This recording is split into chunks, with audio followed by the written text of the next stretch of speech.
Hello, good morning. आज हम बद्रीनाथ में हैं और ये है मेरे होटल का व्यू। ये अलकनंदा नदी बह रही है, सामने पहाड़ है। सुबह सुबह ऐसा नज़ारा देख के मन ही खुश हो जाता है। और वो रहा बर्फ का पहाड़ जिससे धूप आ रही है। व्यू तो बहुत ही औसम है यहाँ पर। मन नहीं हो रहा है यहाँ से जाने का। तो हरिद्वार से हम जब निकले तो जैसा आप सोचते हो वैसा होता नहीं है। काफ़ी ट्विस्ट एंड टर्न्स रहे मेरे इस ट्रेवल में। तो हमारा प्लान कुछ ऐसा था कि हम पहले जाएंगे केदारनाथ, फिर बद्रीनाथ जाएंगे। लेकिन ये अभी लॉन्ग वीकेंड है और इतनी ज़्यादा रश थी, हमें गाड़ियाँ नहीं मिल रही थी। और जैसे लोगों का हुजूम हम देख रहे थे, भीड़ देख रहे थे, उस हिसाब से हमने अपना प्लान चेंज किया और हमने सोचा कि हम पहले बद्रीनाथ जाएंगे, उसके बाद केदारनाथ जाएंगे। तो बद्रीनाथ के लिए जब हम अपनी गाड़ी बुक कर रहे थे तो गाड़ी वाले ने हमें धोखा दे दिया। एक दिन तो वो आया ही नहीं, इस वजह से हमें एक दिन पूरा हरिद्वार में ही रुकना पड़ा। और उसके नेक्स्ट डे हमने जब शुरू किया अपना ट्रैवल तो हम जब निकले, सुबह हम 10 बजे निकल चुके थे हरिद्वार से। लेकिन ऋषिकेश में इतनी ट्रैफिक थी कि 5 से 6 घंटे हमने ऋषिकेश में अपने वेस्ट कर दिए। और काफ़ी लेट नाइट 10 बजे के करीब हम रुद्रप्रयाग पहुँचे। और उसके बाद कल हमने बद्रीनाथ के दर्शन किए जाके फाइनली। और वो भी इतनी मुश्किल से दर्शन हुए हमें। लाइन तो कम थी, भीड़ भी कम थी, लेकिन बारिश हो रही थी, बर्फ़ गिर रही थी और उसमें हम लाइन में लगे हुए थे। और हमने दर्शन किए रात में 7 बजे। और दर्शन करने के बाद अभी हम पांडुकेश्वर में आकर रुके हैं। और this is the view from the hotel. और पांडुकेश्वर से अब हम निकलने वाले हैं। 7:30 हो रहे हैं, थोड़ी थोड़ी धूप आ चुकी है और यहाँ पे काफ़ी ठंड है। तो अभी हम निकल जाएंगे और हम जाएंगे गुप्तकाशी, वहाँ पे हम स्टे करेंगे और उसके बाद फिर केदारनाथ का ट्रिप करेंगे हम परसों। तो देखते हैं जैसा हमने सोचा है वैसा ही होता है या नहीं होता है। क्योंकि हम जैसा सोच के आते हैं पहाड़ों में आप वैसा एक्सपेक्ट नहीं कर सकते हैं। कहाँ पर जाम हो जाए, ट्रैफिक हो जाए, किस तरीके से आपकी जर्नी चलती है, आपको ऑन द स्पॉट प्लान करना पड़ता है कि आप कहाँ रुकेंगे, किस तरीके से जाएंगे। तो हम वैसे ही प्लान कर रहे हैं अपनी जर्नी। और जैसे जैसे हम जहाँ जहाँ पहुँचते जा रहे हैं, हमने पहले से अपना स्टे बुक नहीं किया है कहीं भी।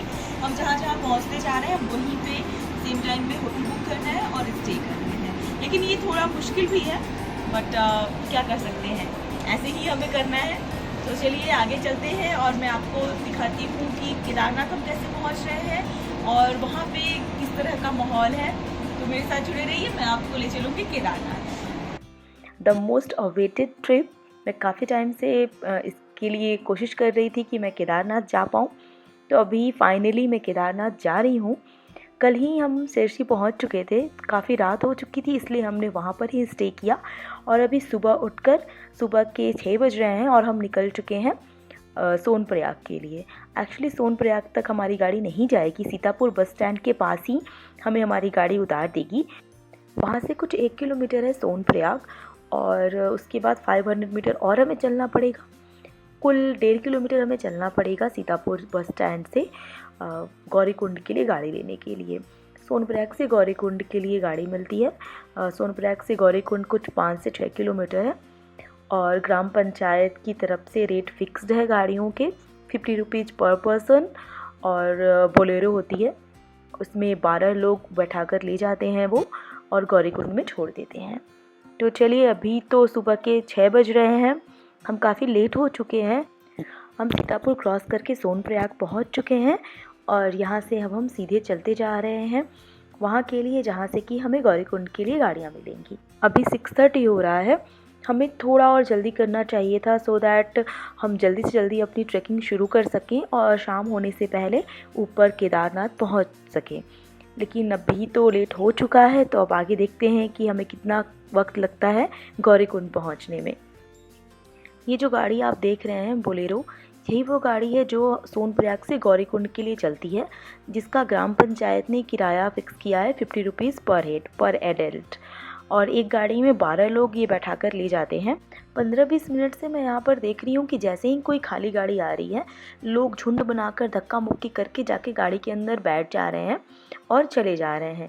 कोई व्यवस्थित तरीका नहीं है जिससे कि जिनके पास छोटे बच्चे हैं या फिर ओल्ड एज लोग हैं वो भी गाड़ी में जाकर बैठ सकें, क्योंकि इस तरीके से धक्का मुक्की करके तो वो लोग गाड़ी में नहीं बैठ सकते हैं।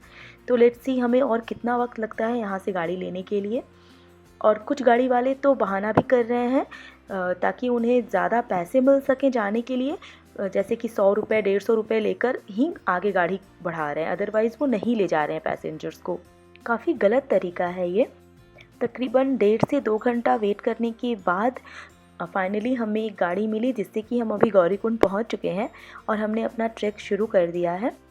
मैं आपको थ्रू आउट द वे यात्रा से जुड़ी सारी जानकारी दूंगी, क्या कठिनाइयाँ हैं, क्या अच्छी बातें हैं, किस तरीके से हम अच्छे तरीके से इस ट्रैक को कंप्लीट कर सकते हैं। तो आप वीडियो को बिना स्किप किए देखते रहिए। ये जो नदी आप नीचे देख रहे हैं यह मंदाकिनी नदी है। लोग यहाँ पर स्नान भी कर रहे हैं। काफ़ी लोग यहाँ स्नान करते हैं, उसके बाद आगे का ट्रैक शुरू करते हैं। यह है ट्रैकिंग का रास्ता और पिट्ठू आपको मिल जाएंगे। सोनप्रयाग से ही आपको पिट्ठू रास्ते भर मिलेंगे, आप जहाँ चाहे तहाँ पिट्ठू कर सकते हैं। ये जिनके पीछे बास्केट होती है उनको पिट्ठू कहते हैं यहाँ पर।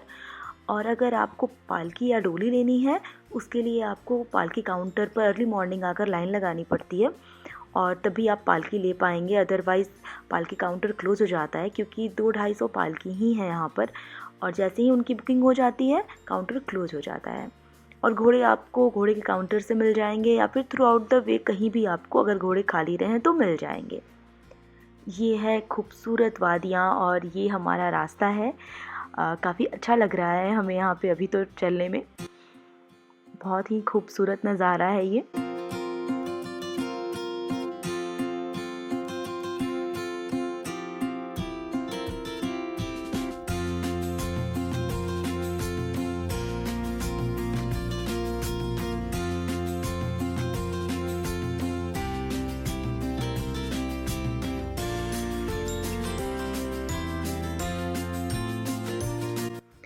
ये रामबाड़ा है। रामबाड़ा तक हम पहुंच चुके हैं।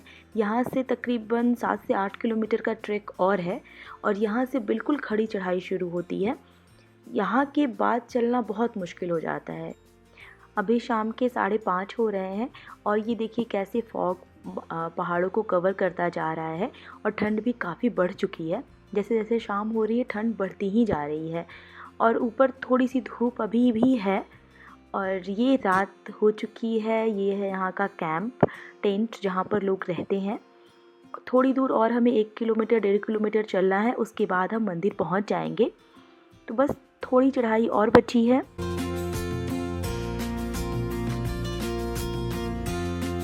ये देखिए सामने मंदिर है। हम अपनी मंजिल पर पहुँच चुके हैं। रात के 9:30 हो रहे हैं। अभी सुबह हो चुकी है और सुबह के 9 बज रहे हैं अभी और काफ़ी खूबसूरत लग रहा है ये सब कुछ। ये देखिए सामने केदारनाथ मंदिर, द मोस्ट अवेटेड थिंग।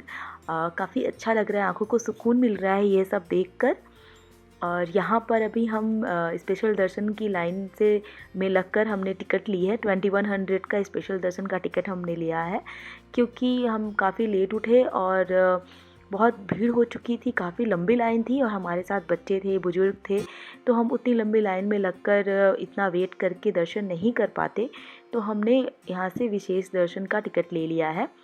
पहले हमने कुछ लोगों से सुना कि 600 का उन लोगों ने विशेष दर्शन का टिकट लिया था, बाद में 1000 रुपीज़ का भी कुछ लोगों ने लिया है। बट हम जब गए 9 बजे लेने के लिए तब 2100 का उन्होंने दिया। उन्होंने कोई ख़ास पर्ची नहीं दी है, एक नॉर्मल सी पर्ची है, उस पर उन्होंने हैंड राइटिंग में अपने लिख दिया 2100 एंड हम वो पर्ची उन्होंने हमें दे दी। और ये देखिए ये है भीमशिला। यही वह पत्थर है जिसने जब बाढ़ आई थी तब मंदिर को बचाया था बाढ़ से। और ये यहाँ का व्यू। और यहाँ पर अभी भी कुछ कंस्ट्रक्शन चल रहा है। शंकराचार्य गुफा बन रही है और भी काफ़ी कंस्ट्रक्शन चल रहा है। बस थोड़ी देर हम यहाँ पर रुकते हैं, इस दृश्य को, इस नज़ारे को अपने आँखों में कैद कर लेते हैं और फिर यहाँ से हम रिटर्न होंगे।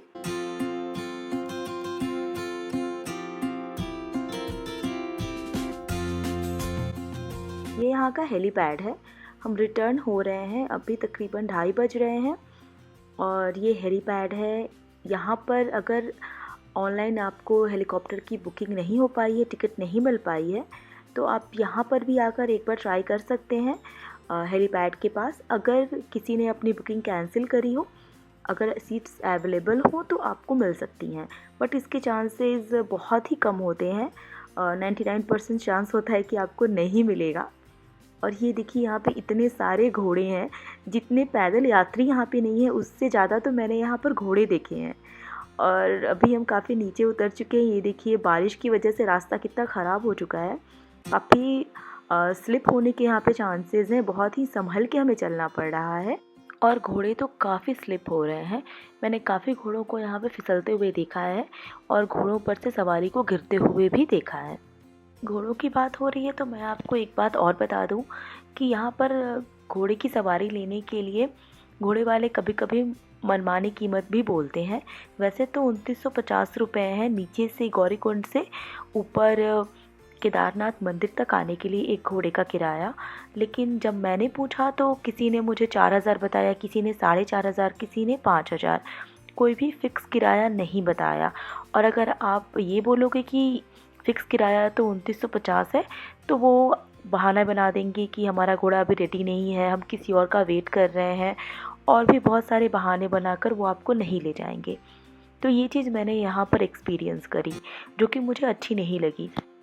जब भी आप केदारनाथ के लिए प्लान करें तो ठंड के कपड़े, रेनकोट, छाता, ये सारी चीज़ें ज़रूर रख कर आएँ, क्योंकि जब आप ऊपर पहुंचते हैं और शाम हो जाती है, ठंड काफ़ी बढ़ जाती है। तो आप सर से लेकर पाँव तक अपने आप को ढकने के लिए गर्म कपड़े अच्छे तरीके से रख लें। और अगर आप रात में ट्रैक कर रहे हैं तो अपने पास एक टॉर्च लाइट ज़रूर रखिए, क्योंकि हर जगह लाइट की अच्छी व्यवस्था नहीं है, कहीं कहीं थोड़ी कम लाइट है, तो उतरने में दिक्कत हो सकती है। मैंने सुना था कि ये टोटल 16 किलोमीटर का ट्रैक है, लेकिन अब मैंने जाना है कि ये 22 किलोमीटर का ट्रैक है। लेकिन जब इतनी कठिन यात्रा के बाद आप मंदिर में पहुंचते हैं, गर्भगृह में दर्शन करते हैं शिवलिंग के, तो आप अपना सारा कष्ट भूल जाएंगे। और सबसे अच्छी बात तो वहाँ की ये मुझे लगी कि गर्भगृह में कोई भी धक्का मुक्की नहीं है, आप आराम से कुछ सेकंड्स तक खड़े होकर महादेव को निहार सकते हैं, उन पर जल चढ़ा सकते हैं, तिलक लगा सकते हैं। तो ये बात मुझे बहुत अच्छी लगी वहाँ की। तो ये था मेरा एक्सपीरियंस केदारनाथ का। और अब मैं पहुंच चुकी हूँ गौरीकुंड। अभी रात के 11:30 हो रहे हैं और अब हम यहाँ से ऋषिकेश चले जाएंगे। अगर आपकी कोई क्वेरी हो यात्रा से रिलेटेड तो आप मुझे कमेंट करके पूछ सकते हैं। मैं आपसे मिलती हूँ नेक्स्ट वीडियो में। Till then bye bye.